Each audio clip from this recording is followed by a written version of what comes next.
News d'ici. Les nouvelles d'ici et d'ailleurs. Like, abonne-toi et laisse un commentaire.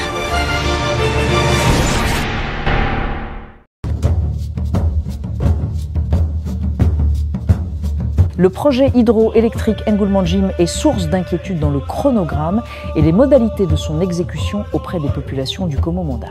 Nous, population de Ntoum et Congo, impactés par le dit projet, tenons à faire le point suivant. Le projet d'aménagement hydroélectrique de Ngoulemanjim date de 2022, ayant pour objet d'aménager des hydroélectriques pilotés par la société Assop Énergie, ayant pour conséquence la réinsertion des populations impactées. Ce travail a été mené en étroite collaboration des experts, des TP, de l'agriculture et de l'UNITTC. Les populations de Ntoum et Congo manifestent des inquiétudes concernant le projet hydroélectrique de Ngoulemanjim, notamment en raison des récentes communications du gouverneur de l'estuaire. Nous sommes venus aujourd'hui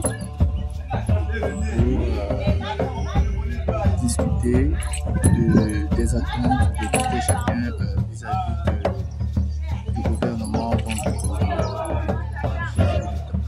Le projet vise à rehausser le mix énergétique gabonais avec une capacité de production de 83 MW et un productible annuel de 550 GWh, permettant ainsi à 460 personnes d'accéder à une énergie propre, durable et à moindre coût. Maintenant, nous, qui sommes les populations de Ntoum Rai, on fait comment? Vous nous mettez où? Pendant les 4 ans là, on a arrêté nos travaux. Maintenant, la suite, c'est quoi? Dites-nous ce qu'on peut faire. Nous, on a besoin de notre argent. Il n'y a pas de dire qu'on va détourner le projet pour aller ailleurs. On ne veut pas ça, on veut notre argent. Des consultations publiques ont été organisées depuis 2022 à Ntoum et Congo pour présenter les résultats de l'étude d'impact environnemental et social et du plan d'action de réinstallation des populations.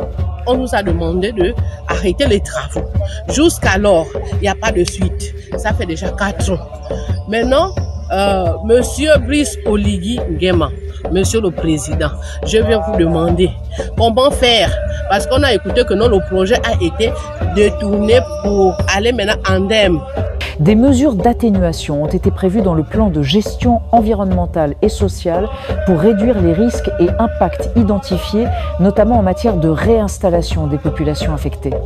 Depuis 2022, plusieurs actions ont été menées et chacun des impactés est en possession de l'évaluation de ses biens et des montants à payer.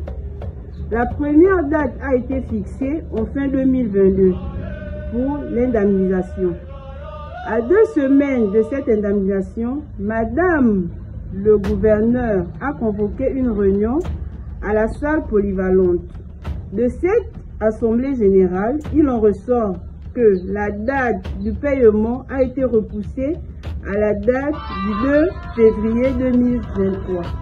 Le gouverneur de l'estuaire a annoncé que l'opération de réinstallation des populations impactées par le projet devait reprendre incessamment et les populations ont besoin d'éclaircissements. Les populations de Ntoum et Congo pourraient craindre les impacts du projet sur leur environnement et leur mode de vie, notamment en ce qui concerne la réinstallation et les mesures d'atténuation. Il est essentiel que les autorités gabonaises et les responsables du projet maintiennent une communication transparente et régulière avec les populations concernées pour répondre à leurs préoccupations et garantir une mise en œuvre harmonieuse du projet.